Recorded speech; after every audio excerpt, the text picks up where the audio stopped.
Sebelum ceritanya dimulai, silahkan tulis di kolom komentar dari daerah mana saja teman-teman yang menonton cerita ini. Jangan lupa like dan subscribe agar channel ini bisa semakin berkembang dan bisa mempersembahkan cerita yang lebih menarik lagi. Cermin di hadapanku memantulkan bayangan seorang wanita yang seharusnya menjadi wanita paling bahagia di dunia. Gaun sutra berwarna gading membalut tubuhku dengan pas.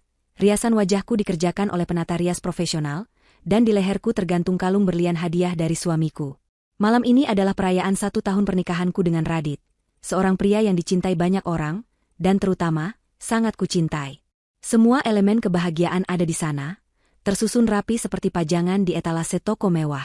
Namun, yang kurasakan di dalam perutku bukanlah kupu-kupu kebahagiaan, melainkan simpul tali yang mengencang setiap kali aku berpikir akan bertemu dengan ibu mertuaku. Pintu kamar terbuka dan Radit masuk. Sudah rapi dengan setelan jas mahalnya yang dijahit khusus. Ia berhenti sejenak di ambang pintu, menatapku dengan tatapan memuja yang selalu berhasil meluluhkan hatiku. "Kamu adalah bintang di ruangan ini, sayang," katanya, suaranya dalam dan hangat. Ia mendekat, tangannya yang kokoh terulur untuk menyentuh lenganku. Bahkan sebelum kita tiba di pestanya. Aku memaksakan seulas senyum. "Kamu juga sangat tampan, seperti biasa." Senyumku terasa tipis, rapuh. Radit tersenyum, senyum yang bisa menerangi seluruh kota. "Kita adalah tim yang sempurna, bukan?" Ia berdiri di belakangku, tangannya melingkari pinggangku, dan kami menatap pantulan kami berdua di cermin. Kami memang terlihat sempurna. Pasangan dari sampul majalah. Namun aku tahu, di balik kilau ini, ada pertempuran yang harus kuhadapi malam ini. Pertempuran sunyi yang hanya aku yang merasakannya. Radit mungkin berada di sisiku, tapi ia tidak pernah benar-benar berada di medan perang yang sama. "Jangan khawatirkan Mama, oke?" bisik Radit tepat di telingaku, seolah bisa membaca pikiranku yang paling dalam. "Malam ini adalah malam kita. Nikmati saja. Jika Mama mengatakan sesuatu, anggap saja angin lalu. Ada aku di sisimu. Selalu." Kata-katanya adalah perisai yang selalu ia berikan padaku. Perisai yang ia harap cukup kuat untuk menahan semua panah beracun yang keluar dari bibir ibunya sendiri. Aku mengangguk, menyimpan perisai itu rapat-rapat di hatiku, meskipun aku tahu perisai itu sudah mulai retak di beberapa bagian setelah ditempa selama setahun penuh. Aku lelah berlindung. Aku hanya ingin diterima apa adanya. "Ayo," kataku, mengumpulkan semua kekuatan yang kumiliki dan mengubahnya menjadi topeng ketenangan. "Jangan sampai kita terlambat di pesta kita sendiri." Setibanya di aula hotel bintang 5 tempat acara dilangsungkan, kami langsung menjadi pusat perhatian. Lampu kristal raksasa di tengah ruangan membiaskan cahaya keribuan titik, menari-nari di atas gaun malam para tamu dan gelas-gelas sampanye yang berdenting pelan. Aroma parfum mahal berpadu dengan wangi bunga lili yang dirangkai anggun di setiap sudut. Tangan Radit tak pernah lepas dari pinggangku saat kami berjalan menyapa para tamu, senyum terpatri di wajah kami berdua. Dari luar, kami adalah potret pasangan dari negeri dongeng. Seorang CEO muda, tampan, dan sukses yang menikahi karyawannya sendiri atas nama cinta sejati. Sebuah kisah yang disukai semua orang. Namun, di balik setiap potret indah, selalu ada bayangan. Dan bayangan dalam pernikahanku mendekat, anggun dalam balutan gaun berwarna zamrud yang serasi dengan kalung berlian di lehernya. Ibu Marisa. Senyumnya terpatri sempurna. Namun matanya, saat menatapku dari ujung rambut sampai ujung kaki, selalu menyimpan kilat dingin yang menusuk. "Ambar, sayang," sapanya dengan suara yang dibuat semanis mungkin. "Gaunmu cantik sekali. Sederhana, tapi pas di badanmu. Kamu pandai sekali memilih bahan yang tidak terlalu mahal tapi terlihat bagus." Itu dia. Pujian pertama yang dibungkus dengan hinaan berlapis. Aku merasakan genggaman tangan Radit di pinggangku sedikit mengerat, sebuah sinyal dukungan. Aku sudah terbiasa. "Terima kasih, Mama." Mama juga terlihat sangat menawan malam ini. Jawabku dengan nada setenang mungkin, seolah aku benar-benar menerima itu sebagai pujian. Ibu Marisa tertawa kecil, tawa yang terdengar seperti denting kaca retak. "Tentu saja. Gaun ini dirancang khusus oleh desainer dari Paris. Radit pasti sudah menceritakannya padamu." Ia kemudian menoleh pada seorang wanita di sebelahnya, istri dari salah satu investor penting. "Putraku, Radit, punya selera yang luar biasa. Dalam bisnis, dalam berpakaian, dalam segala hal.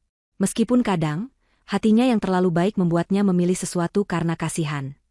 Kata, "kasihan," itu menggema di telingaku, membuat ruangan yang hangat terasa dingin. Aku melihat Radit langsung menyela, mencoba mengalihkan pembicaraan dengan tawa yang dipaksakan. Ah, Mama ini bisa saja. Aku memilih Ambar karena aku mencintainya, bukan karena alasan lain. Bukankah begitu, sayang? Radit menatapku, matanya memohon agar aku memainkan peran ini bersamanya. Aku mengangguk. Senyumku kini terasa seperti beban berat di wajahku. Sepanjang sisa malam itu, pola yang sama terus berulang. Saat kami berbincang dengan salah satu kolega Radit yang baru kembali dari liburan mewah di Swiss, Ibu Marisa ikut bergabung. Oh, kalian harus coba ke sana, Ambar. Pemandangannya luar biasa, kata sang kolega ramah. Sebelum aku sempat menjawab, Ibu Marisa menimpali dengan cepat, tentu saja mereka akan ke sana. Waktu itu Radit mengajak Ambar ke Maladewa saja, dia sudah sangat terkesan. Maklum, itu pengalaman pertamanya menginap di resor bintang 6. Jadi nanti kalau ke Swiss pasti akan lebih takjub lagi. Lagi-lagi, sebuah pernyataan yang seolah memuji, tetapi tujuannya adalah untuk menggarisbawahi asal-usulku yang sederhana di depan orang lain. Radit kembali melakukan tugasnya. Mama benar, Ambar memang sangat menikmati liburan kami. Karena bersamaku, tempat apapun jadi terasa spesial, katanya sambil mengerling ke arahku. Sebuah upaya penyelamatan yang halus, namun aku tahu semua orang di sana menangkap maksud tersembunyi dari ucapan ibunya. Puncaknya adalah saat seorang kerabat tua bertanya kapan mereka akan menimang cucu. Pertanyaan klise di setiap acara keluarga. Kami tidak terburu-buru, Tante, jawab Radit sopan. Kami masih menikmati waktu berdua. Ibu Marisa, yang berdiri tidak jauh dari sana, menyahut dengan nada ringan namun penuh makna. Benar. Lagi pula, mencari bibit, bebet, dan bobot yang unggul itu perlu pertimbangan matang. Semua demi masa depan perusahaan dan keluarga. Matanya melirik sekilas ke arahku saat mengucapkan itu, dan semua orang yang mendengarnya tahu persis siapa yang dimaksud tidak memiliki ketiga kriteria tersebut. Darahku terasa mendidih, namun wajahku tetap beku dalam senyuman. Aku merasa seperti pajangan di sebuah museum, dinilai dan diberi label oleh kurator yang membenciku. Setiap kata adalah tusukan jarum kecil. Tidak mematikan, tetapi meninggalkan luka yang terus menumpuk, membuat hatiku mati rasa. Aku adalah seorang ahli dalam menelan rasa sakit itu, dan mengubahnya menjadi senyum. Aku sudah melakukannya selama 1 tahun penuh. Aku melakukannya karena cintaku pada Radit. Pesta akhirnya berakhir menjelang tengah malam. Para tamu pulang dengan perut kenyang dan bahan gosip baru. Di dalam mobil mewah mereka yang melaju membelah jalanan Jakarta yang lengang, keheningan terasa pekat. Topengku akhirnya bisa kulepaskan. Aku menyandarkan kepalaku di jendela, menatap lampu-lampu kota yang berkelip seperti harapan yang mulai meredup. "Kamu baik-baik saja?" tanya Radit lembut, suaranya memecah keheningan. Tangannya terulur untuk menggenggam tanganku. Aku menarik tanganku pelan. "Menurutmu?" jawabku datar. Radit menghela napas. "Aku tahu Mama keterlaluan malam ini. Aku sudah bicara dengannya tadi. Aku minta maaf atas namanya." "Setiap hari kamu minta maaf atas namanya, Radit," sahutku pelan, suaraku serak karena menahan emosi. "Aku hanya lelah. Aku lelah terus-menerus diingatkan bahwa aku tidak pantas berada di sisimu." "Jangan bicara seperti itu," kata Radit tegas. Ia menepikan mobil sejenak di bahu jalan yang sepi. Ia menangkup wajahku, memaksaku untuk menatap matanya. "Dengar. Jangan pernah dengarkan Mama. Bagiku, kamu adalah segalanya. Kamu bukan pilihan karena kasihan. Kamu adalah satu-satunya pilihanku. Selalu. Percaya padaku." Tatapan Radit begitu tulus. Suaranya begitu meyakinkan. Aku merasakan pertahananku runtuh. Inilah Radit yang kucintai. Pria yang membuatku rela menahan semua ini. Aku mengangguk pelan, membiarkan Radit memelukku erat. Dalam dekapan itu, aku merasa aman sesaat. Aku memilih untuk percaya, sekali lagi. Setibanya di rumah megah kami, aku langsung membersihkan riasanku. Aku ingin segera tidur dan menghapus jejak malam yang melelahkan itu dari ingatan. Saat aku keluar dari kamar mandi, aku melihat Radit sedang duduk di tepi tempat tidur, menatap ponselnya dengan ekspresi aneh yang cepat-cepat ia sembunyikan saat melihatku. "Ada apa?" tanyaku. Radit sedikit terkejut, lalu cepat-cepat memasang senyum. "Bukan apa-apa. Hanya email pekerjaan. Biasa." Aku tidak terlalu memikirkannya. Aku duduk di meja rias, menyisir rambutku yang panjang. Keheningan kembali menyelimuti kami, hanya terdengar suara pendingin udara. Lalu, ponselku yang tergeletak di atas meja rias bergetar. Sebuah pesan masuk. Aku meraihnya dan membuka layar. Pesan itu dari nomor yang tidak kusimpan, tetapi aku tahu betul siapa pengirimnya. Ibu Marisa tidak pernah mau menyimpan nomorku, seolah itu adalah sebuah aib. Isi pesannya singkat, tetapi setiap kata terasa seperti es yang membekukan darahku. Besok malam, makan malam dengan ibu. Hanya kita berdua. Ada hal penting yang harus kita bicarakan tentang masa depanmu dan Radit. Jantungku berdebar kencang. Ini bukan ajakan biasa. Nada kalimatnya terdengar seperti sebuah ultimatum. Ada sesuatu yang akan terjadi. Sesuatu yang besar dan mungkin akan menghancurkan semua yang telah aku coba bangun selama ini. Aku menatap pantulan wajahku di cermin. Wanita yang tampak lelah itu merasakan firasat buruk yang begitu kuat, firasat bahwa surga kecilnya yang sudah terluka akan segera hancur lebur berkeping-keping. Kecemasan menggerogotiku sepanjang malam. Aku hampir tidak bisa tidur. Pikiranku terus berputar pada pesan singkat dari Ibu Marisa. Setiap kata dalam pesan itu kubedah berulang kali. Hanya kita berdua. Hal penting. Masa depanmu dan Radit. Kalimat-kalimat itu terdengar seperti vonis yang belum dibacakan oleh hakim. Di sebelahku, Radit tidur dengan napas teratur, tampak begitu tenang seolah dunia baik-baik saja. Ketenangannya yang damai justru membuatku semakin gelisah, seolah kami hidup di dua realitas yang berbeda. Pagi harinya, di meja makan yang dihiasi sarapan mewah yang disiapkan asisten rumah tangga, aku mencoba membahasnya. Radit, semalam Mama mengirimiku pesan, ucapku sambil mengaduk teh maduku tanpa minat.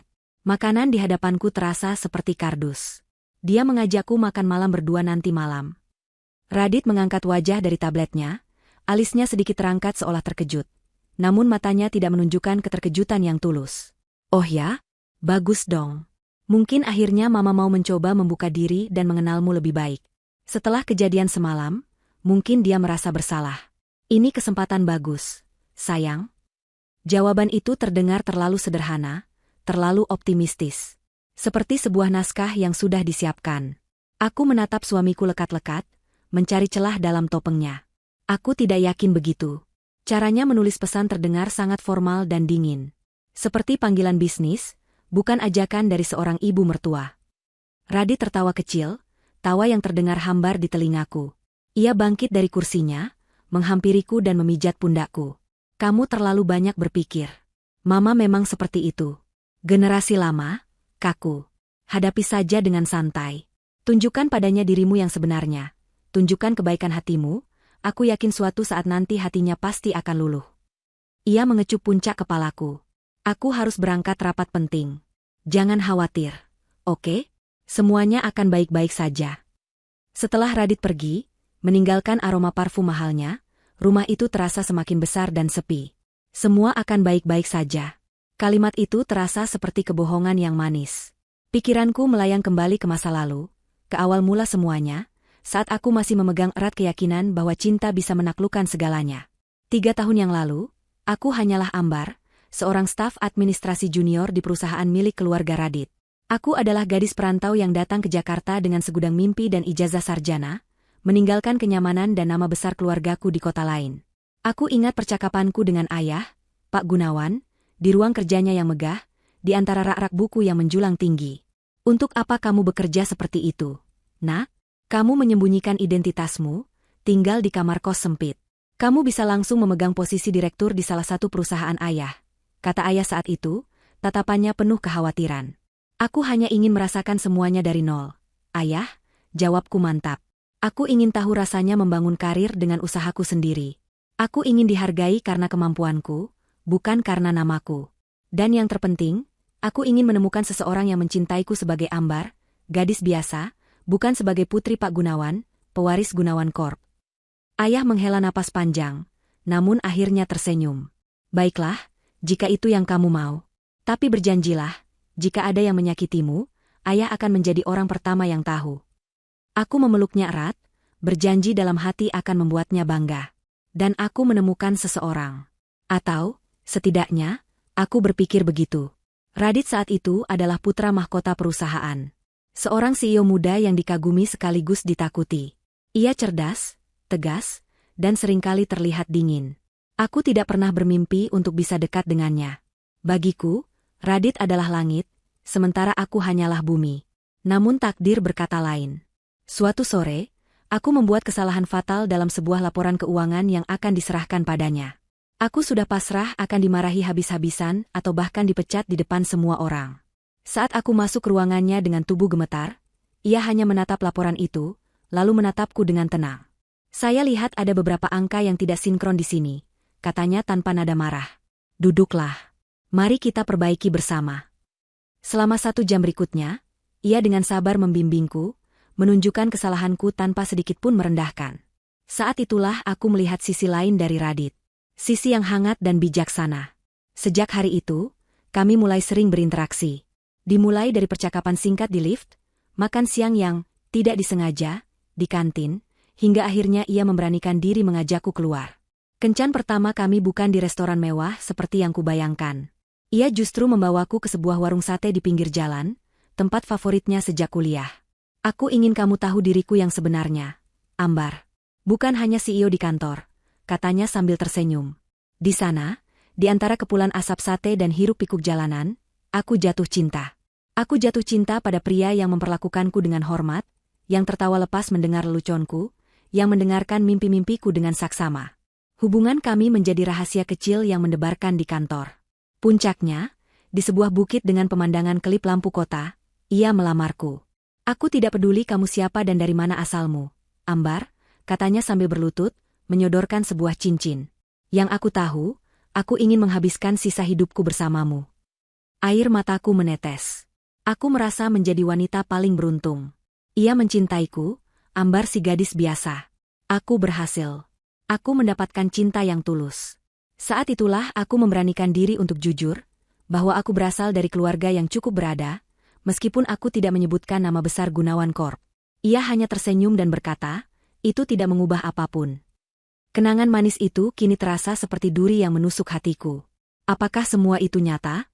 Atau hanya bagian dari sebuah rencana besar? Aku tersadar dari lamunanku. Hari sudah sore. Aku harus bersiap. Aku membuka lemari pakaianku yang luas, penuh dengan gaun-gaun mahal pilihan Radit. Malam ini, aku tidak akan memakai gaun sederhana. Jika ini adalah sebuah pertempuran, aku harus memakai baju ziraku. Aku memilih sebuah gaun berwarna hitam pekat, elegan namun menunjukkan kekuatan. Saat aku sedang merias wajah, Radit pulang lebih awal. Ia masuk ke kamar dengan senyum ceria. Aku pulang cepat untuk memberimu semangat. Ia lalu melanjutkan, oh ya, setelah mengantarmu, aku ada janji bertemu dengan teman-teman lama. Mungkin akan pulang sedikit larut, jadi kamu tidak perlu menungguku. Sebuah kebetulan yang aneh. Seolah ia sengaja memberiku dan ibunya ruang dan waktu tanpa batas. Jantungku berdebar tidak nyaman. Saat aku sedang menyemprotkan parfum, Radit masuk ke kamar mandi untuk bersiap-siap. Ponselnya tergeletak di atas tempat tidur. Tiba-tiba, layarnya menyala. Sebuah notifikasi pesan masuk. Biasanya aku tidak akan pernah lancang. Tapi firasat burukku begitu kuat, mendorongku untuk melangkah mendekat. Aku tidak menyentuhnya, hanya menunduk untuk membaca pratinjau pesan di layar kunci. Pengirimnya adalah Mama. Dan isi pesannya membuat darahku seolah berhenti mengalir. Pastikan kamu bisa mengalihkan perhatiannya malam ini. Mama akan selesaikan semuanya. Napas tercekat di tenggorokanku. Jadi, Radit tahu. Ia tahu semua ini. Kepulangannya yang lebih awal, ajakannya untuk bertemu teman-teman, semua kalimat penyemangatnya, semuanya adalah kebohongan. Sebuah sandiwara yang dirancang dengan sempurna. Aku bukanlah istrinya yang akan ia lindungi, melainkan target yang harus dialihkan perhatiannya. Aku mundur perlahan, tanganku gemetar. Tawa Radit yang terdengar optimistis tadi pagi kini terdengar seperti ejekan yang paling kejam. Senyum di balik pisau. Suamiku sendiri yang memegang pisaunya, sementara ibunya yang akan menancapkannya tepat di jantungku. Malam ini, aku tidak akan datang ke makan malam sebagai menantu yang penurut. Aku akan datang sebagai wanita yang telah dikhianati, dan aku tidak akan membiarkan mereka menang begitu saja. Perjalanan menuju restoran terasa seperti perjalanan menuju tiang gantungan. Radit duduk di belakang kemudi, jemarinya mengetuk-ngetuk setir mengikuti irama musik jazz lembut yang mengalun dari radio. Ia berusaha keras menciptakan suasana normal, suasana suami istri yang biasa. Ia bertanya tentang hariku, tentang buku yang sedang kubaca, tentang hal-hal sepele yang kini terdengar seperti suara bising di telingaku. Aku hanya menjawab dengan gumaman singkat. 1 kata. 2 kata. Setiap kata terasa seperti pecahan kaca di tenggorokanku. Mataku menatap lurus ke depan, ke jalanan malam Jakarta yang basah oleh sisa hujan. Tapi yang kulihat bukan itu. Aku melihatnya, suamiku, sebagai orang asing. Aku memperhatikan cara bibirnya bergerak saat ia bicara, cara matanya melirikku untuk memastikan aku mendengarkan. Semua yang dulu kulihat sebagai tanda cinta dan perhatian, kini terlihat seperti gerakan terlatih seorang aktor ulung. Setiap senyumnya adalah kebohongan. Setiap sentuhannya di lenganku terasa seperti sengatan listrik yang dingin. "Kamu tegang sekali," katanya. Tawanya terdengar sedikit canggung karena kurangnya respons dariku. "Rileks saja, sayang. Ingat yang aku bilang, anggap saja ini makan malam biasa." Makan malam biasa. Aku ingin tertawa histeris. Apakah ini biasa baginya? Merencanakan penghancuran hati istrinya sendiri bersama ibunya? Mengantarkan istrinya ke tempat pembantaian emosional, seolah-olah mengantarnya ke sebuah acara sosial? Rasa sakit di dadaku begitu hebat. Namun anehnya, itu tidak melumpuhkanku. Rasa sakit itu justru berubah menjadi sesuatu yang lain. Sesuatu yang dingin, tajam, dan fokus. Aku tidak lagi merasa seperti korban yang ketakutan. Aku merasa seperti seorang pengamat yang sedang mengumpulkan data untuk sebuah kesimpulan yang tak terhindarkan. "Aku baik-baik saja," jawabku, suaraku terdengar datar bahkan di telingaku sendiri. Radit tampaknya merasakan perubahan itu. Ia tidak lagi mencoba berbasa-basi. Sisa perjalanan kami lalui dalam keheningan yang menyesakan, hanya diisi oleh alunan musik yang kini terdengar seperti lagu pemakaman. Restoran yang dipilih Ibu Marisa adalah salah satu yang paling mewah di ibu kota. Sebuah tempat di puncak gedung pencakar langit dengan pemandangan 360 derajat. Tempat di mana harga segelas air mineral bisa membayar makan untuk satu keluarga selama seminggu. Ini adalah sebuah pernyataan. Sebuah panggung yang sengaja ia siapkan untuk menunjukkan kekuasaannya, untuk mengingatkanku di mana posisiku seharusnya berada. Jauh di bawahnya. Radit mengantarku sampai ke pintu sebuah ruang privat. Seorang pelayan membukakan pintu untuk kami. Di dalam, Ibu Marisa sudah duduk di salah satu sisi meja panjang yang bisa menampung 10 orang. Ia tampak seperti seorang ratu di singgasananya. Gaunnya yang berwarna merah marun memancarkan aura dominasi. "Nah, akhirnya menantu kesayanganku datang juga," sapanya, senyumnya tidak mencapai matanya. "Selamat malam, Ma," sapaku balik, nadaku sopan namun tanpa kehangatan. Radit mengecup pipiku, sebuah pertunjukan terakhir untuk malam ini. "Aku pergi dulu ya, sayang. Selamat menikmati makan malamnya dengan Mama," bisiknya. Kecupannya terasa seperti cap pengkhianatan di kulitku. Ia kemudian menoleh pada ibunya. "Ma, Radit titip Ambar ya?" "Tentu saja, Nak. Mama akan menjaganya dengan sangat baik," jawab Ibu Marisa. Ada makna tersembunyi dalam kalimat itu yang membuatku mual. Setelah Radit pergi dan pintu ruangan ditutup, hanya ada kami berdua. Keheningan yang tercipta terasa berat, penuh dengan permusuhan yang tak terucap. Ibu Marisa tidak membuang waktu. Ia memberi isyarat pada pelayan, memesan serangkaian hidangan mahal tanpa bertanya sedikit pun padaku. Foie gras, kaviar, steak wagyu. Makanan yang harganya selangit, seolah ingin menunjukkan betapa tidak berartinya uang baginya, dan betapa berharganya apa yang akan ia tawarkan. "Kamu tahu, Ambar," ia memulai pembicaraan setelah pelayan pergi, tangannya dengan anggun memutar-mutar gelas wine. "Pernikahan itu bukan hanya tentang cinta dua orang. Itu omong kosong yang ada di film-film murahan. Pernikahan, di level kita, adalah tentang penyatuan dua kekuatan. Dua keluarga. Dua warisan."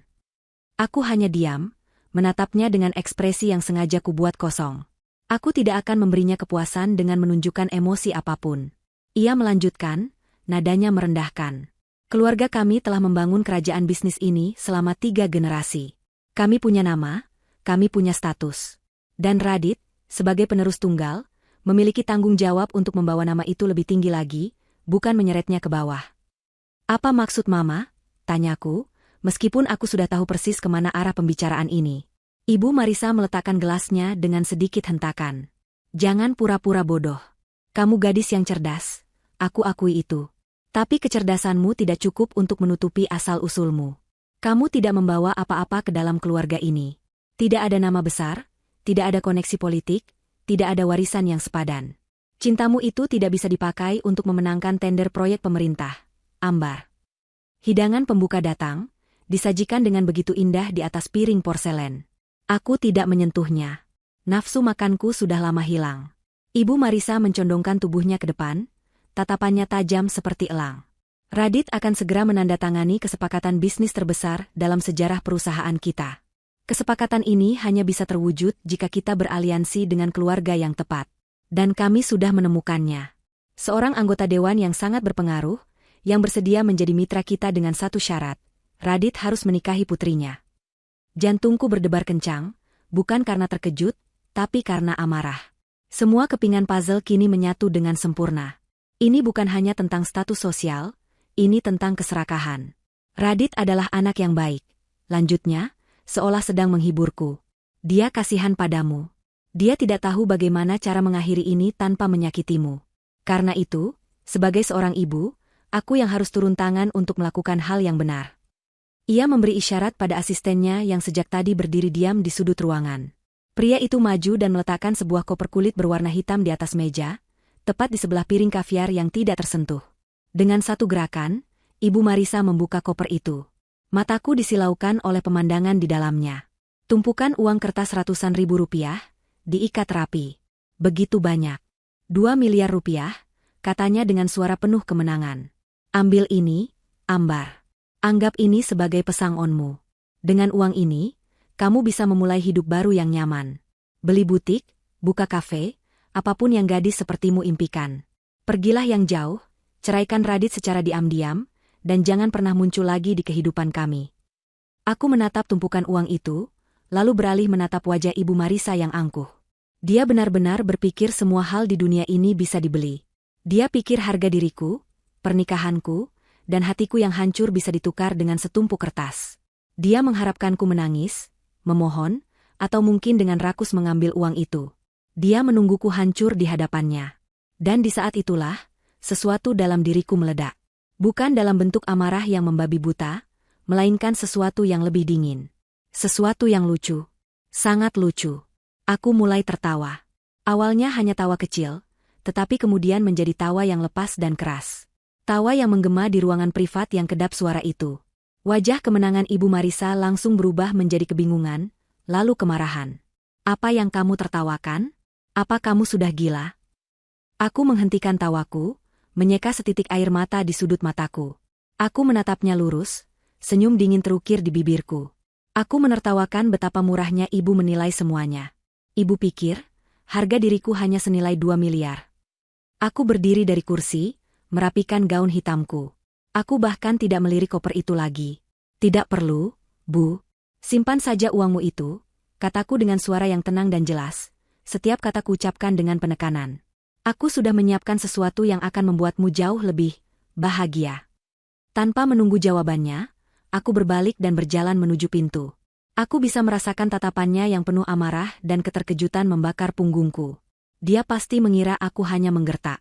Dia pasti berpikir aku hanya gadis kampung bodoh yang sedang berlagak kuat. Dia salah besar. Saat aku membuka pintu dan melangkah keluar dari ruangan itu, aku meninggalkan Ibu Marisa yang terdiam di singgasananya, di tengah-tengah panggung kemenangannya yang kini terasa hampa. Di luar, aku menarik napas dalam-dalam, menghirup udara malam yang dingin. Pertunjukan babak pertama sudah selesai. Dan aku, bukan dia, yang menutup tirainya. Aku tidak menelepon Radit. Aku tidak mengiriminya pesan berisi amarah atau kekecewaan. Aku hanya mengeluarkan ponselku, membuka aplikasi taksi online, dan memesan satu untuk pulang.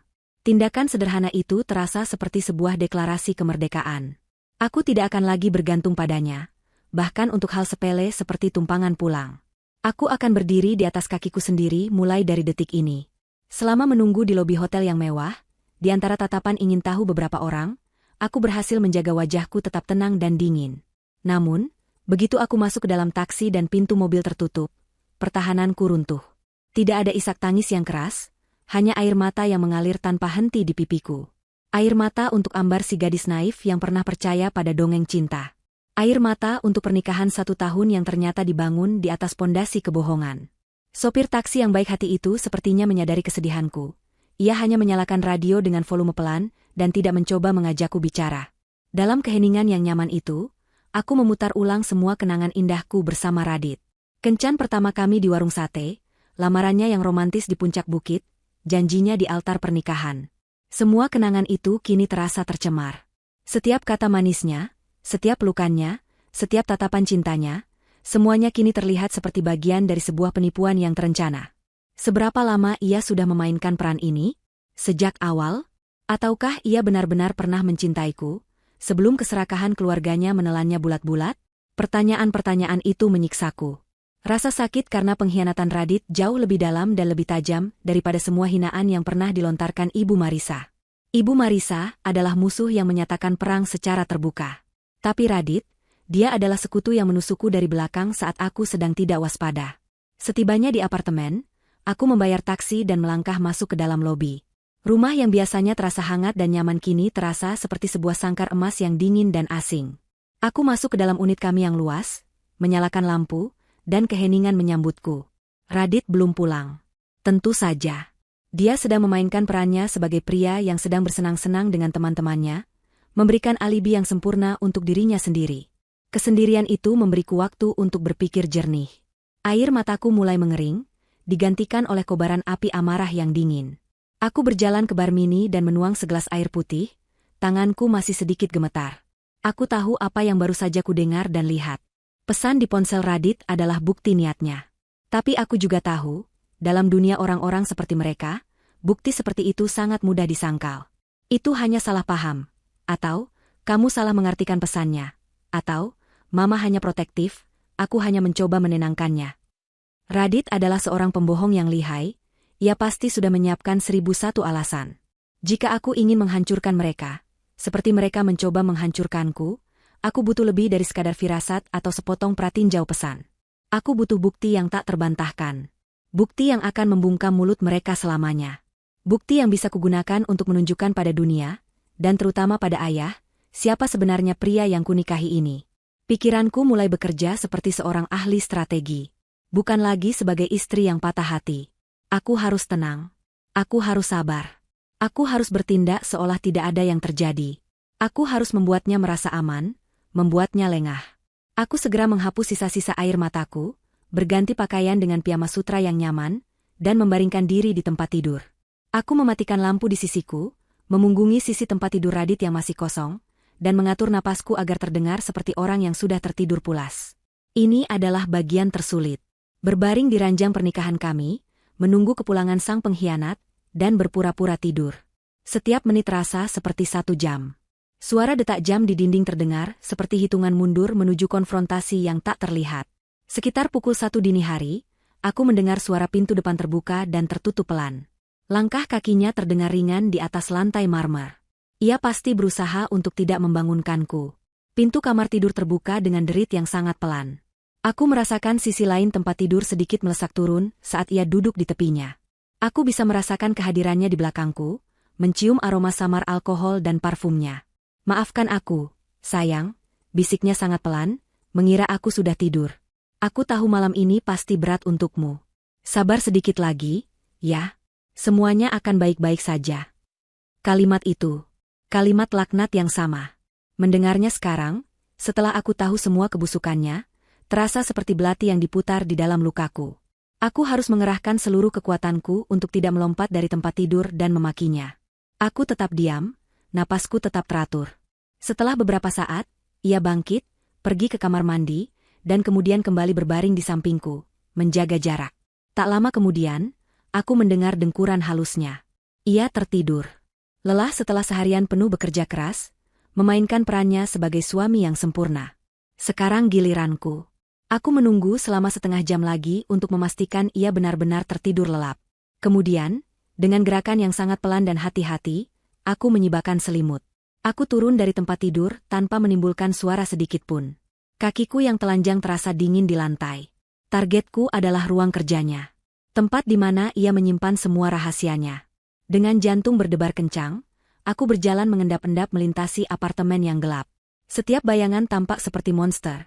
Setiap suara kecil dari jalanan terdengar seperti alarm. Aku masuk ke ruang kerjanya dan menutup pintu dengan sangat pelan. Hanya diterangi oleh cahaya bulan yang masuk dari jendela besar, aku mulai mencari. Aku memeriksa laptopnya. Terkunci dengan kata sandi. Aku mencoba membuka laci mejanya satu persatu. Terkunci. Aku hampir putus asa. Di mana ia menyimpan rahasianya? Pikiranku kembali pada ponsel yang ia gunakan sehari-hari. Tapi itu pasti bersih. Dia terlalu pintar untuk itu. Lalu mataku tertuju pada sebuah pengisi daya nirkabel di sudut meja, tersembunyi di balik tumpukan buku. Tidak ada ponsel di atasnya. Tapi untuk apa ada pengisi daya jika tidak ada ponselnya? Aku mulai memeriksa laci-laci kecil di lemari buku. Dan di sanalah aku menemukannya. Di balik setumpuk dokumen lama, ada sebuah laci yang tidak terkunci. Di dalamnya, tergeletak sebuah ponsel lain. Ponsel yang belum pernah kulihat sebelumnya. Warnanya hitam, modelnya berbeda dari yang biasa ia pakai. Ponsel rahasianya. Tanganku gemetar saat mengambilnya. Aku menekan tombol daya. Layarnya menyala, meminta kata sandi. Aku menarik napas, mencoba berpikir seperti dia. Apa kata sandi yang akan ia gunakan untuk ponsel rahasianya? Bukan tanggal lahirku. Bukan tanggal pernikahan kami. Mungkin sesuatu yang berhubungan dengan bisnis? Atau sesuatu yang berhubungan dengan ambisinya. Aku mencoba memasukkan tanggal ulang tahun ibunya. Gagal. Aku mencoba kombinasi angka lain. Gagal. Lalu sebuah ide terlintas di benakku. Sebuah tanggal yang pernah ia sebutkan dengan penuh semangat. Tanggal saat ayahnya mendirikan perusahaan ini. Sebuah tanggal yang melambangkan warisan dan tahta yang sangat ia dambakan. Aku memasukkan 8 digit angka itu. Klik. Layar terbuka. Jantungku serasa mau copot. Aku berhasil. Dengan cepat, aku membuka aplikasi pesan. Di sana, ada percakapan panjang dengan Mama, jauh lebih detail dan kejam dari yang bisa kubayangkan. Tapi bukan itu yang paling mengejutkan. Aku membuka galeri dan menemukan sebuah folder tersembunyi. Namanya, Rekaman. Dengan tangan gemetar, aku membuka folder itu. Ada puluhan file audio di dalamnya. Sebagian besar diberi nama dengan tanggal. Aku mencari rekaman dari beberapa hari terakhir. Aku menemukan satu yang diberi label, Diskusi Final, Mama. Aku melihat sekeliling, menemukan headphone mahal milik Radit tergeletak di meja. Aku menyambungkannya ke ponsel rahasia itu, memakainya, dan menekan tombol putar. Keheningan di telingaku pecah oleh suara yang paling kukenal. Suara suamiku, Radit, jernih dan tajam. Tenang, Ma. Dia hanya gadis kampung biasa, gertakannya kosong. Dia akan segera lelah dan menerima uang itu. Pernikahanku dengan putri Pak anggota DPR itu akan melancarkan semua proyek kita. Sedikit lagi, Ma. Sabar. Duniaku runtuh untuk kedua kalinya malam itu. Tapi kali ini, tidak ada air mata. Yang ada hanyalah keheningan yang mematikan di dalam kepalaku, dan suara pengkhianatan yang paling menyakitkan terus berputar di telingaku. Aku memiliki buktiku. Dan sekarang, aku akan merencanakan pembalasanku. Aku duduk di lantai ruang kerja yang dingin itu selama beberapa waktu, headphone masih menempel di telingaku. Suara Radit yang penuh pengkhianatan itu terus berputar dalam rekamannya, menimpa suara dengkurannya yang samar-samar terdengar dari kamar tidur. Setiap kata adalah paku yang ditancapkan ke peti mati cinta kami. Gadis kampung biasa. Gertakannya kosong. Sabar sedikit lagi, Ma.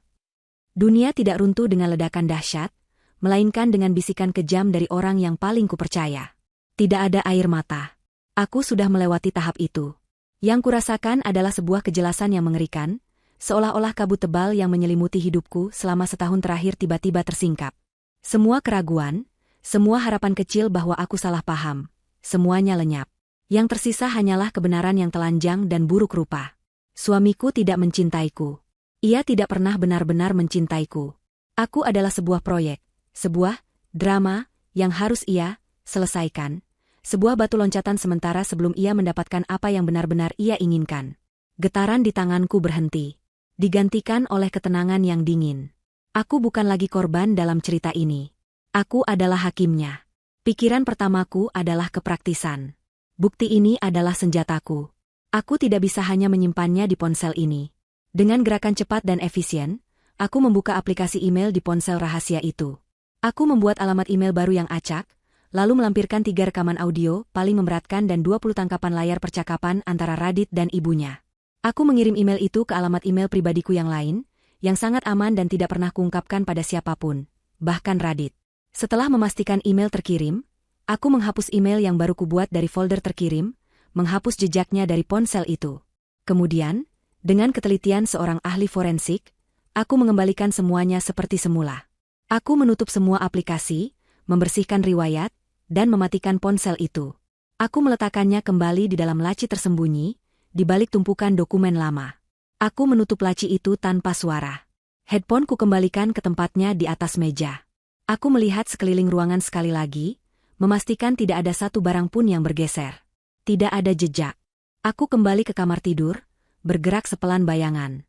Radit masih tertidur lelap, wajahnya tampak damai dalam tidurnya. Wajah seorang malaikat yang menyimpan jiwa iblis. Aku berbaring kembali di sisiku, menarik selimut hingga ke leher. Berbaring di sebelahnya kini terasa seperti berbagi ranjang dengan seekor ular berbisa. Aku memejamkan mata, namun tidur tidak kunjung datang.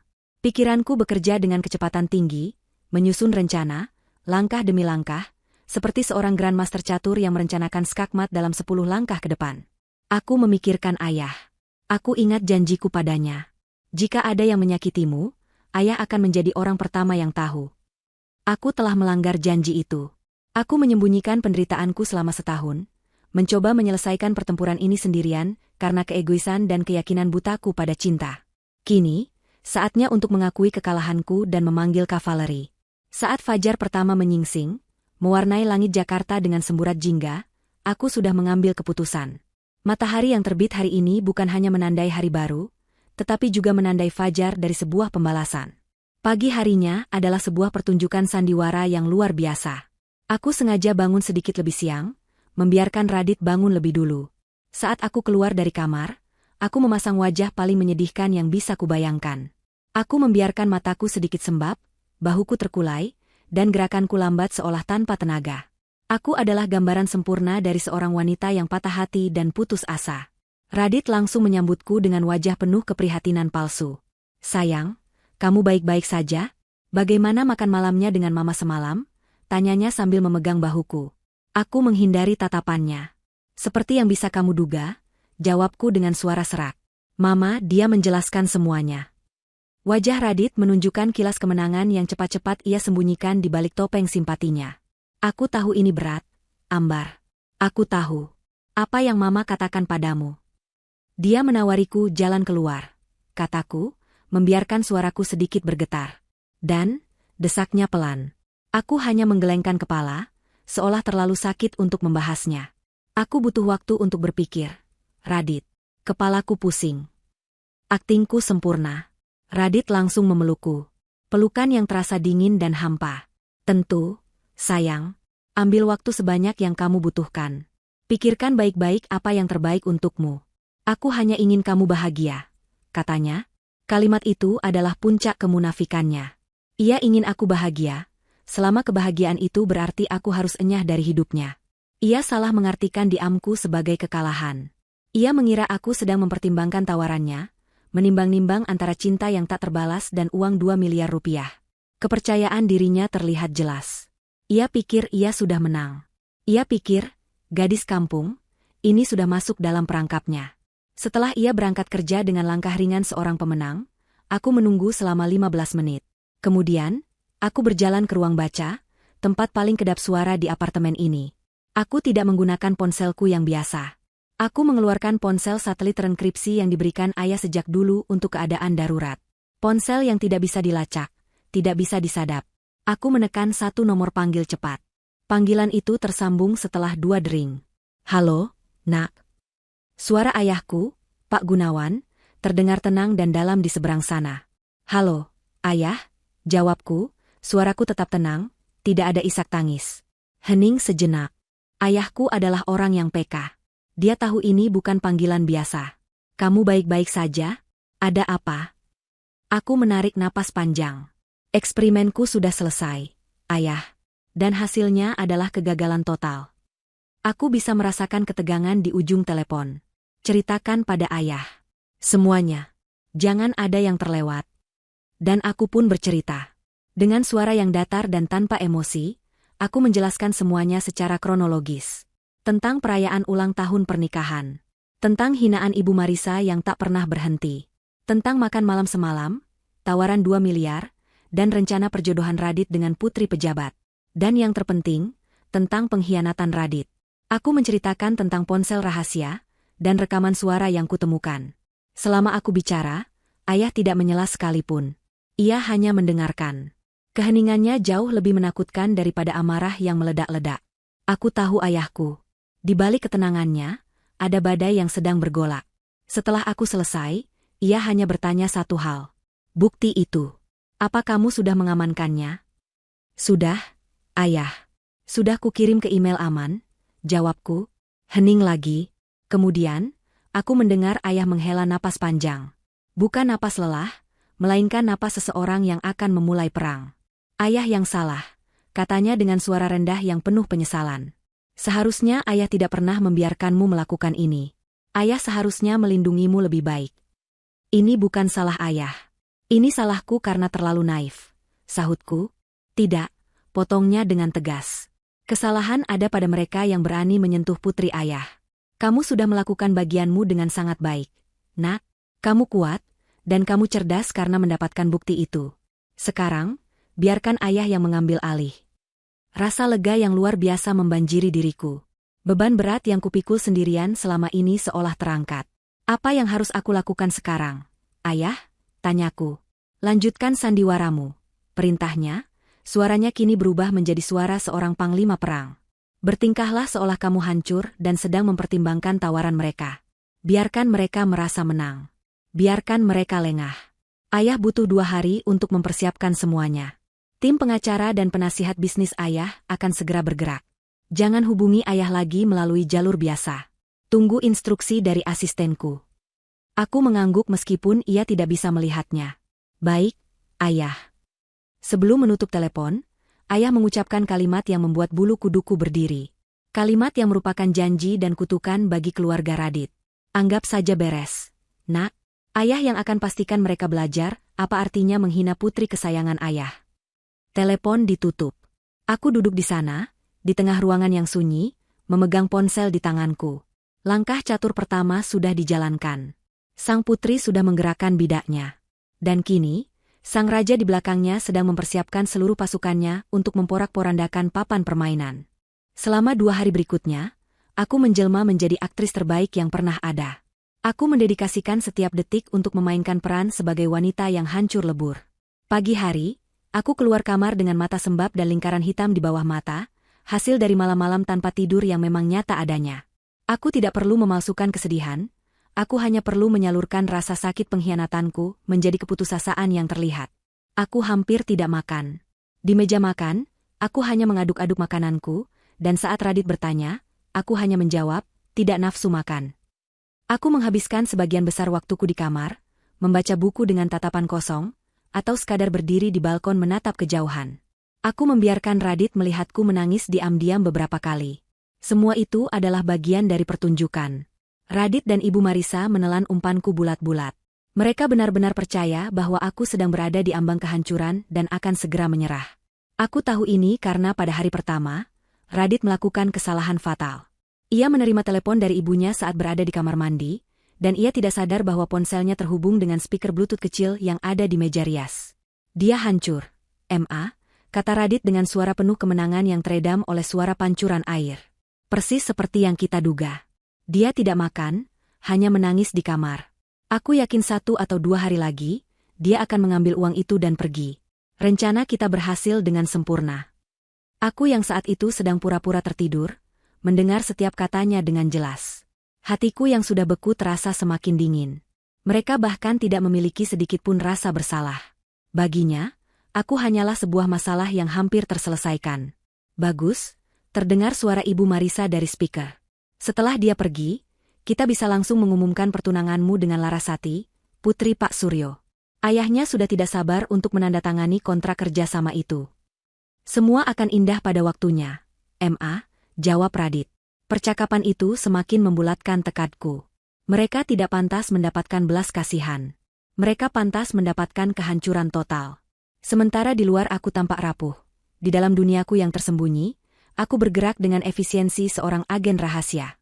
Aku menerima email terenkripsi dari asisten Ayah yang berisi dokumen-dokumen hukum.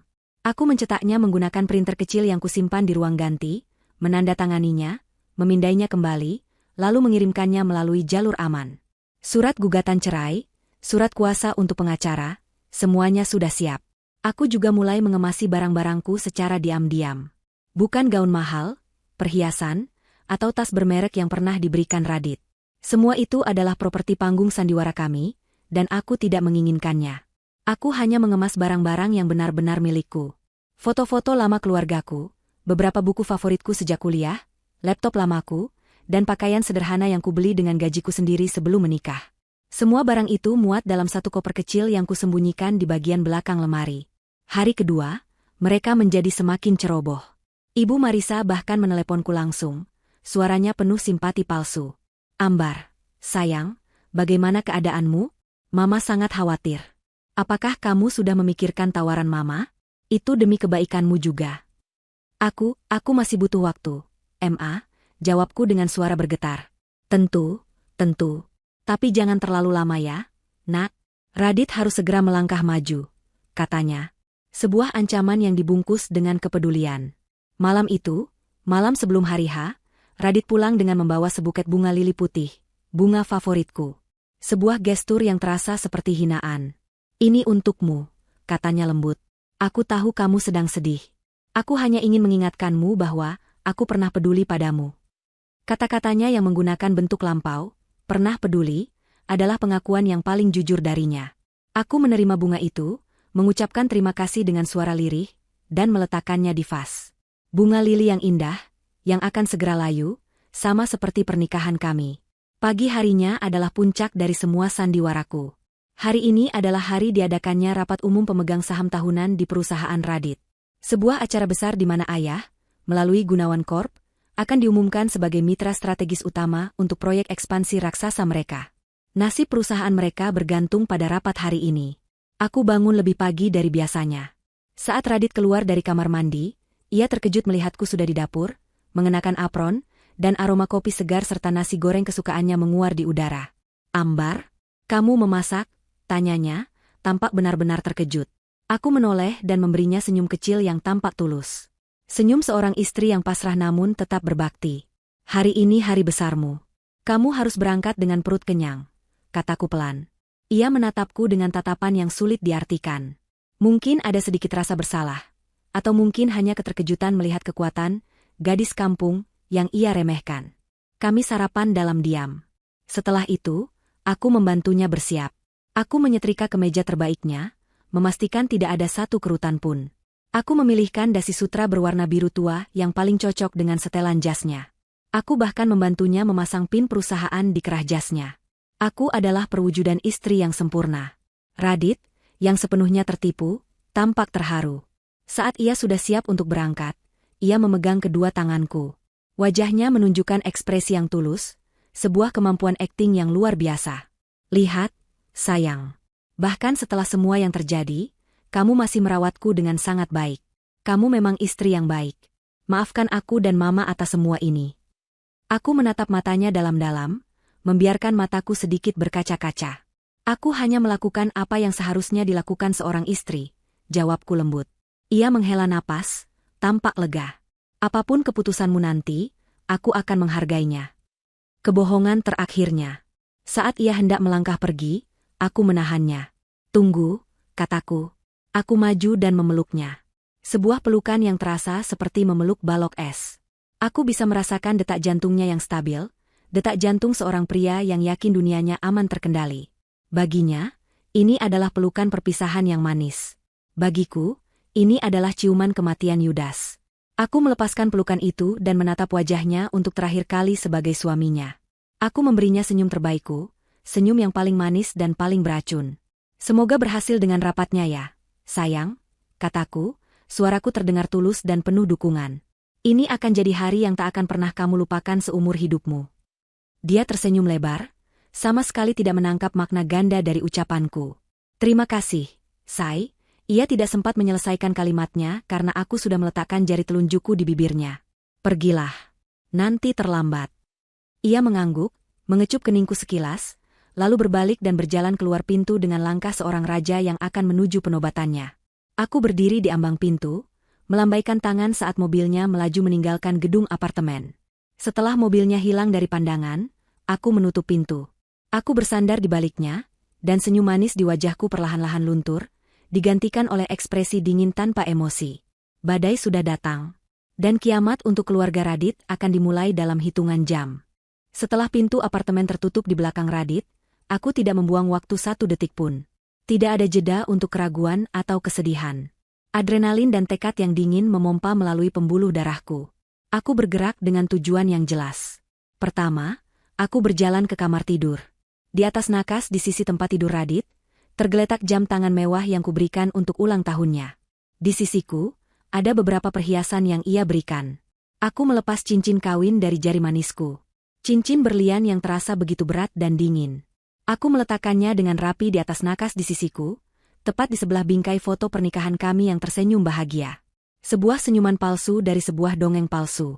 Biarlah ia menemukan pemandangan itu saat ia pulang nanti, jika ia masih punya rumah untuk pulang. Aku menyeret keluar koper kecil yang sudah kusiapkan dari balik lemari. Isinya hanya barang-barang yang menjadi milikku sebelum aku menjadi Nyonya Ambar, istri Radit. Tidak ada satupun jejak dari kehidupanku selama setahun terakhir yang kubawa. Aku ingin memulai kembali dengan bersih, tanpa beban dari masa lalu yang beracun ini. Aku berganti pakaian, mengenakan blus sederhana dan celana panjang yang nyaman. Pakaian Ambar yang sesungguhnya. Aku berjalan melintasi apartemen itu untuk terakhir kalinya. Mataku memindai setiap sudut. Ruang tamu yang luas tempat kami pernah tertawa menonton film. Dapur modern tempat aku belajar memasak makanan kesukaannya. Balkon tempat ia pertama kali mengatakan, "Aku cinta kamu," setelah kami menikah. Semua tempat itu kini terasa seperti lokasi syuting sebuah film yang sudah selesai diproduksi.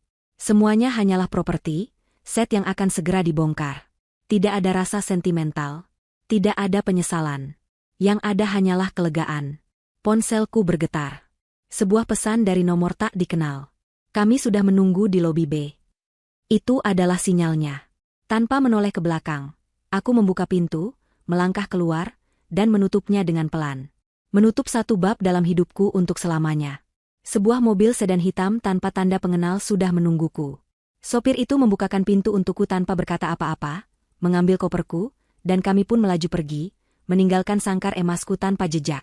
Sementara itu, di lokasi lain di jantung kawasan bisnis Jakarta, suasana di ruang rapat dewan direksi perusahaan keluarga Radit mencapai puncaknya. Ruangan itu megah, dengan meja kayu mahoni raksasa yang mengkilap, kursi-kursi kulit yang nyaman, dan jendela-jendela besar yang menampilkan pemandangan kota. Udara di dalamnya terasa kental dengan aroma kesuksesan, kepercayaan diri, dan sedikit kesombongan. Para pemegang saham besar, dewan direksi, dan investor penting duduk dengan wajah penuh antisipasi. Di depan, berdiri Radit. Ia tampak gagah dan berwibawa dalam setelan jas mahalnya. Di sisinya, duduk ayahnya, Pak Hardiman, seorang pebisnis generasi kedua yang mewarisi perusahaan dari ayahnya. Dan di barisan depan, duduk Ibu Marisa, wajahnya berseri-seri penuh kebanggaan, menatap putranya seolah sedang melihat seorang raja.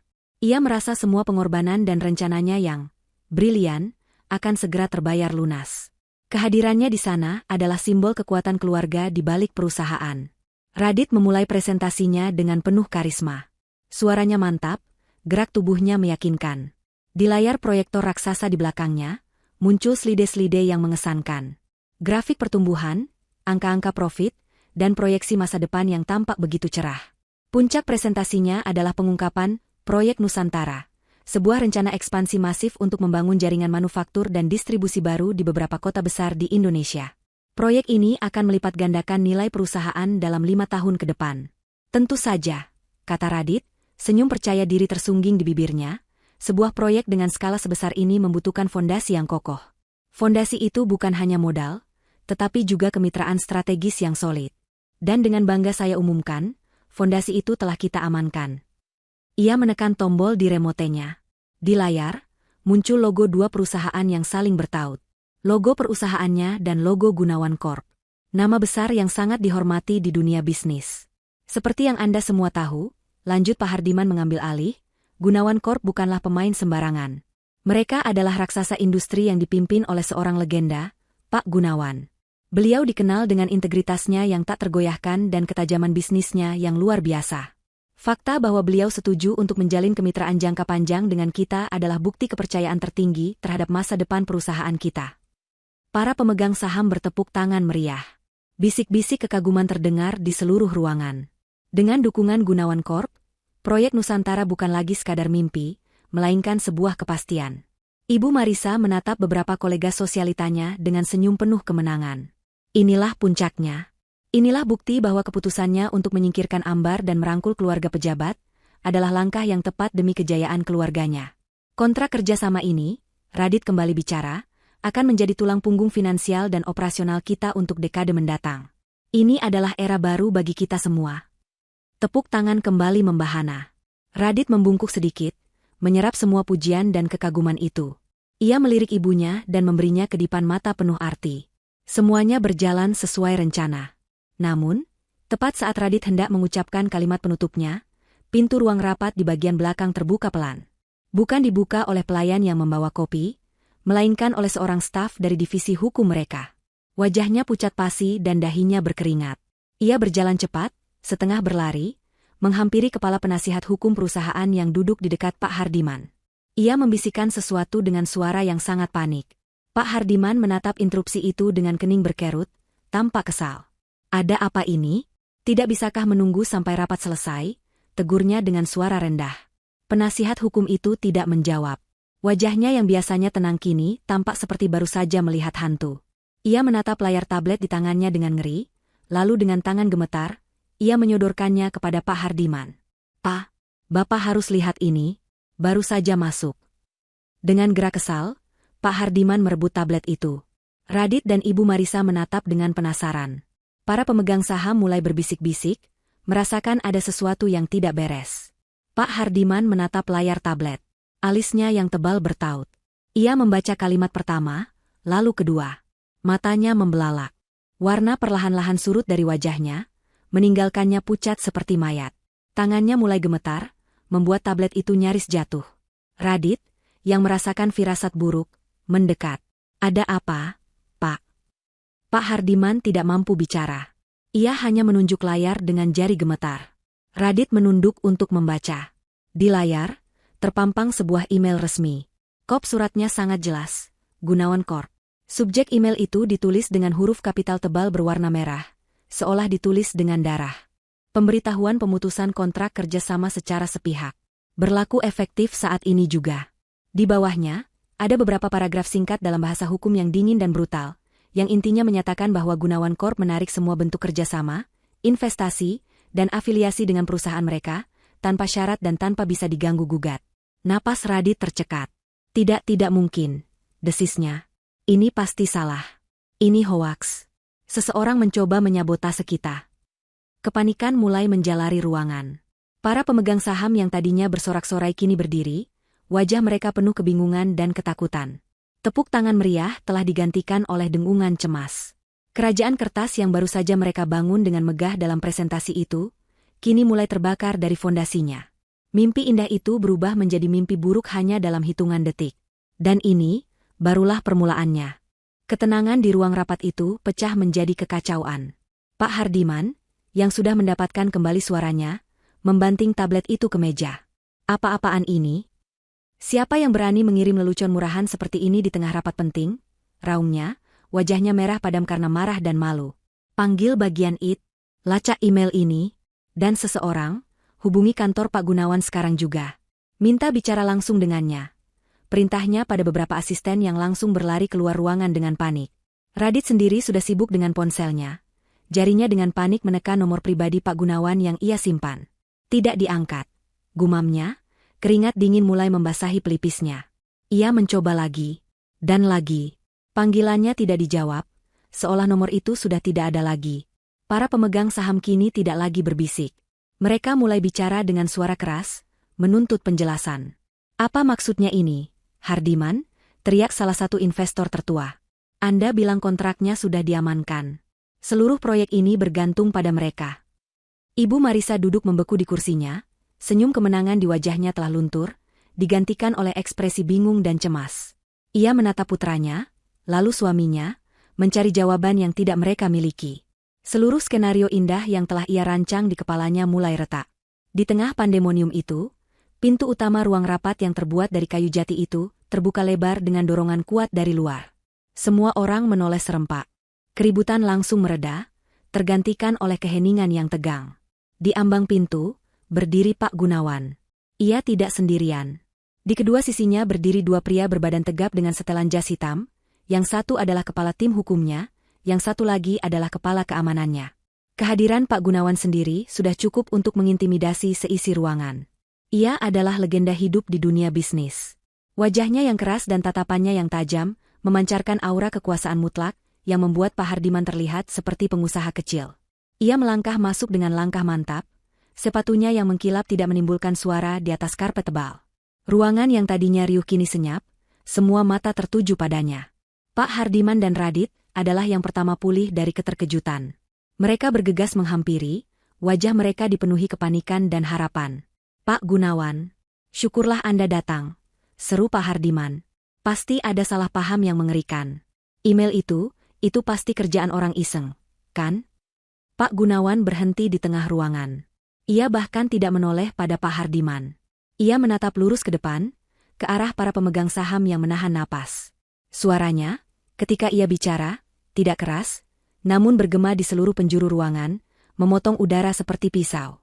Tidak ada salah paham. Dua kata itu menghantam mereka seperti bogem mentah. Radit terhuyung mundur selangkah. Tapi kenapa? Proyek ini, kesepakatan kita." Akhirnya, Pak Gunawan menoleh, tatapan dinginnya pertama kali jatuh pada Radit, lalu beralih ke Ibu Marisa. "Gunawan Corp," katanya dengan penekanan di setiap kata, "dibangun di atas dua pilar, integritas dan kehormatan. Kami tidak akan pernah, dan tidak akan mau, berafiliasi dengan perusahaan yang dipimpin oleh keluarga yang tidak memiliki keduanya." Wajah Radit dan kedua orang tuanya memucat. "Integritas? Kehormatan? Apa maksud Anda?" tanya Radit, suaranya bergetar. "Kami tidak melakukan kesalahan apapun." Pak Gunawan tertawa kecil. Tawa yang sama sekali tidak terdengar lucu. Terdengar menghina. "Oh, benarkah? Tanyakan pada diri Anda sendiri, Radit. Tanyakan pada ibumu. Tanyakan bagaimana cara kalian memperlakukan anggota keluarga kalian sendiri. Tanyakan apa yang kalian tawarkan pada menantu perempuanmu semalam di restoran. Jika ada jarum yang jatuh, suaranya pasti akan terdengar." Pernyataan itu adalah bom yang meledak di tengah keheningan.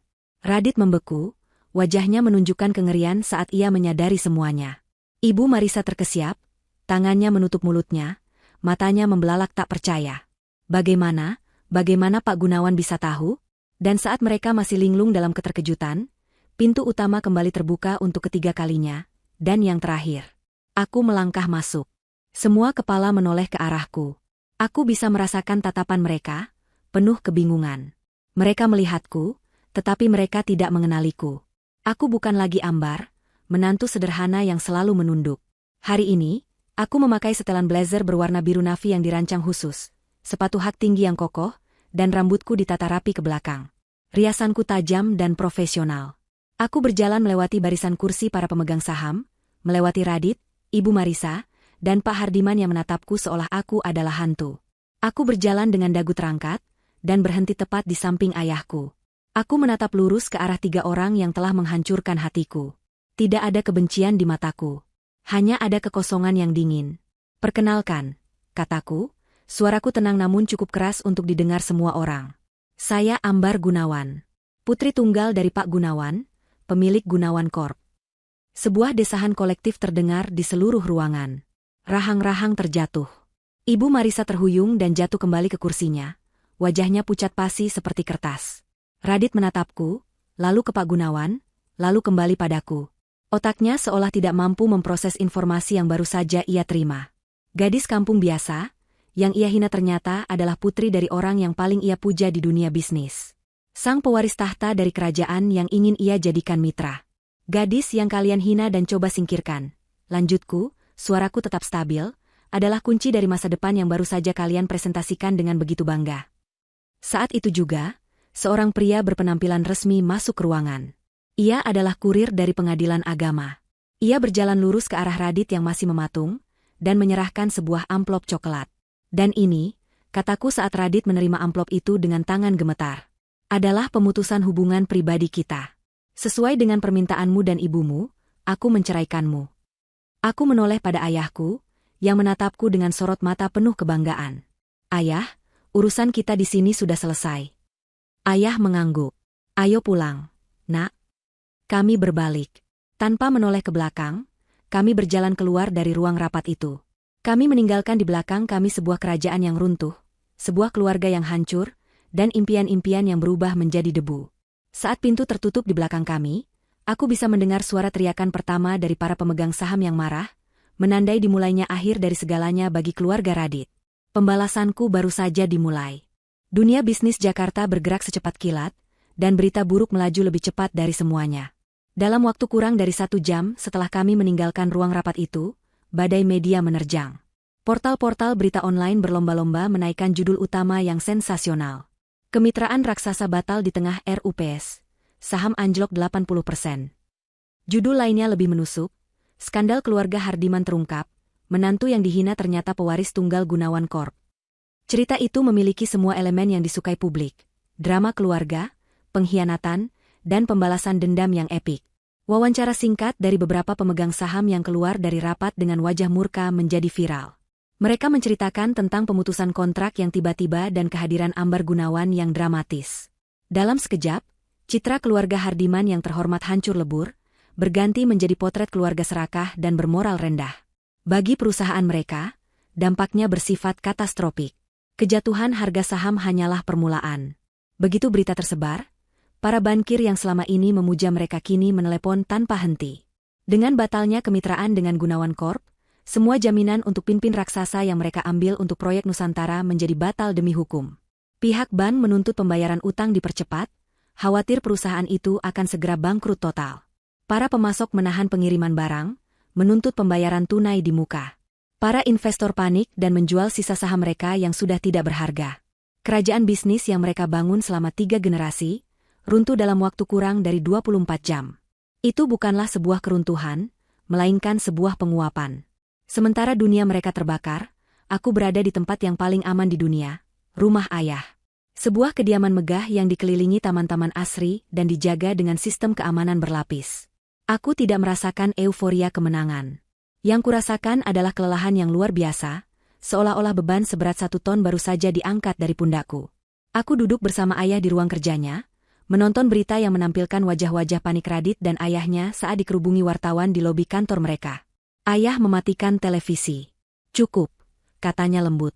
"Kamu tidak perlu melihat ini lagi." Ia menatapku, sorot matanya yang biasanya setajam elang kini melembut.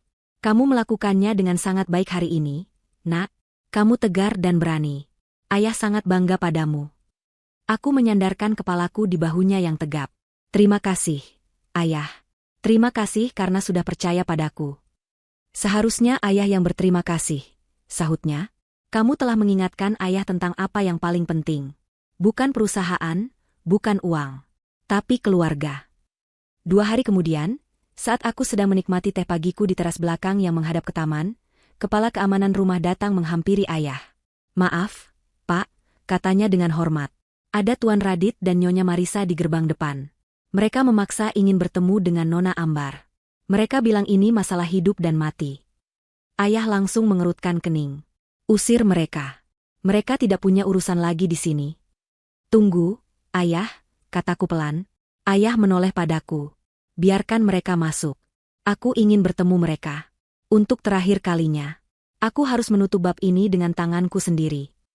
Ayah menatapku sejenak, melihat kesungguhan di mataku, lalu mengangguk pada kepala keamanan.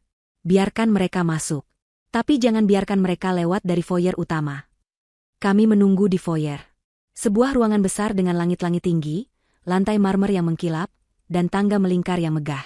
Kami sengaja berdiri di puncak tangga pendek yang menuju ke ruang keluarga, membuat kami berada di posisi yang lebih tinggi.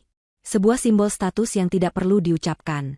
Beberapa menit kemudian, pintu utama yang besar itu terbuka. 2 orang petugas keamanan mengawal masuk Radit dan Ibu Marisa. Pemandangan di hadapanku membuatku nyaris tidak mengenali mereka. Mereka adalah bayangan dari diri mereka yang dulu. Radit, yang selalu tampil sempurna, kini tampak kuyu. Setelan jasnya kusut, rambutnya acak-acakan, dan matanya merah serta bengkak. Ibu Marisa, sang ratu sosialita, tampak 10 tahun lebih tua. Gaun mahalnya terlihat lusuh, riasannya luntur karena air mata, dan keangkuhan yang selalu terpancar dari wajahnya kini hilang sama sekali, digantikan oleh keputusasaan yang menyedihkan. Begitu melihatku, mereka seolah lupa cara berjalan. Ibu Marisa terisak keras, dan tanpa peringatan, ia menjatuhkan dirinya ke lantai marmer yang dingin, bersujud. Radit mengikuti jejak ibunya, berlutut dengan kedua kaki, wajahnya tertunduk dalam penyesalan yang terlambat. Ambar. Nak Ambar. Raung Ibu Marisa, suaranya parau dan pecah. Ia mencoba merangkak maju, tangannya terulur seolah ingin menyentuh kakiku. Maafkan ibu, nak. Maafkan kesombongan ibu. Ibu buta. Ibu salah besar. Radit mengangkat wajahnya yang basah oleh air mata. Ambar, aku mohon, katanya dengan suara bergetar. Aku tahu aku telah melakukan kesalahan yang tak termaafkan. Aku pengecut. Aku bodoh karena lebih mendengarkan mama daripada kata hatiku. Tapi aku bersumpah, Ambar, jauh di dalam hatiku, aku mencintaimu. Aku selalu mencintaimu. Aku hanya menatap mereka dari atas, wajahku tanpa ekspresi. Pertunjukan mereka yang menyedihkan tidak lagi bisa menyentuh hatiku. Tolong, Nak Ambar, Ibu Marisa melanjutkan ratapannya. Bicaralah pada ayahmu. Batalkan semuanya. Kami akan melakukan apa saja. Kami akan memberikanmu semua saham perusahaan. Apapun. Tapi tolong jangan hancurkan kami seperti ini. Perusahaan kami adalah hidup kami. Tanpa itu, kami bukan apa-apa. Mereka terus meracau, memohon, dan menangis. Sebuah pemandangan yang menyedihkan. Mereka tidak menyesali perbuatan mereka yang telah menyakiti hatiku. Mereka hanya menyesali konsekuensinya. Mereka menangisi harta dan status mereka yang hilang, bukan kepercayaanku yang telah mereka hancurkan. Aku mendengarkan sampai mereka kehabisan kata-kata, sampai yang tersisa hanyalah isak tangis yang memilukan. Kemudian, dengan gerakan pelan dan anggun, aku menuruni beberapa anak tangga, berhenti tepat di luar jangkauan mereka. Aku menatap Ibu Marisa, yang masih bersujud. Dulu, kataku, suaraku terdengar dingin dan jernih di tengah keheningan foyer. Ibu menilaiku seharga 2 miliar rupiah. Ibu Marisa tersentak mendengar kata-kata itu. Sekarang, lanjutku, mataku beralih menatap Radit yang masih berlutut. Seluruh harta kalian yang sudah hilang itu, bahkan tidak akan cukup untuk membayar harga dari satu tetes air mataku yang tulus untukmu. Aku berhenti sejenak, membiarkan kata-kataku meresap. Kalian datang ke alamat yang salah. Rumah ini bukan rumah kalian. Dan aku menatap lurus ke mata Ibu Marisa. Bukan lagi menantumu. Nama saya Ambar Gunawan. Aku berbalik, tidak sudi menatap mereka lebih lama lagi. Satpam, kataku dengan suara yang lebih keras. Tolong antar tamu tak diundang ini keluar dari properti saya. 2 orang petugas keamanan yang sejak tadi menunggu di dekat pintu, segera maju. Mereka mengangkat Radit dan Ibu Marisa yang lemas dan tidak berdaya. Mereka tidak melawan, hanya terus menangis dan melontarkan permohonan maaf yang sudah tidak berarti. Aku berjalan menaiki tangga tanpa menoleh ke belakang. Bahkan saat aku mendengar pintu utama yang berat itu ditutup dengan suara debam yang final. Aku mendengar suara gerbang besi yang tinggi ditutup di kejauhan. Mereka sudah di luar. Terkunci di luar duniaku, untuk selamanya. Babak itu benar-benar sudah berakhir. 1 tahun berlalu. Waktu adalah penyembuh yang hebat, sekaligus hakim yang paling adil. Bagi sebagian orang, 1 tahun adalah waktu untuk membangun kembali. Bagi yang lain, itu adalah waktu di mana kehancuran mereka menjadi permanen. Sebuah artikel di majalah bisnis ternama menampilkan laporan khusus tentang nasib perusahaan-perusahaan yang pernah jaya. Di salah satu halamannya, ada sebuah foto kecil. Foto sebuah rumah kontrakan sederhana dengan dinding yang catnya sudah mengelupas di sebuah gang sempit di pinggiran kota. Di depannya, berdiri seorang pria kurus yang tampak jauh lebih tua dari usianya, sedang membersihkan sepeda motor bebek. Pria itu adalah Radit. Artikel itu menceritakan bagaimana keluarga Hardiman kehilangan segalanya. Menshan mereka disita bank, mobil-mobil mewah mereka dilelang, dan semua rekening mereka dibekukan untuk membayar utang dan pesangon karyawan. Pak Hardiman jatuh sakit karena stroke, dan Ibu Marisa, yang tidak pernah bekerja sehari pun dalam hidupnya, kini harus merawat suaminya yang lumpuh di rumah kontrakan yang pengap. Radit, mantan CEO yang karismatik, kini bekerja serabutan. Terkadang sebagai kurir pengantar barang, terkadang sebagai sopir ojek online. Ia harus menelan harga dirinya setiap hari, bertemu dengan orang-orang yang dulu memujanya, yang kini menatapnya dengan campuran iba dan cemooh. Pertunangannya dengan putri pejabat itu, tentu saja, batal bahkan sebelum berita tentang kehancurannya dingin. Keluarga itu menghilang seolah tak pernah ada. Penderitaan mereka bukanlah kemiskinan materi semata, melainkan kemiskinan harga diri dan kehormatan yang direnggut habis. Itulah karma mereka. Di belahan dunia yang lain, di puncak gedung pencakar langit Gunawan Corp, pemandangannya sangat berbeda. Aku, Ambar Gunawan, kini duduk di kursi yang dulu menjadi milik ayah. Aku menjabat sebagai CEO baru Gunawan Corp.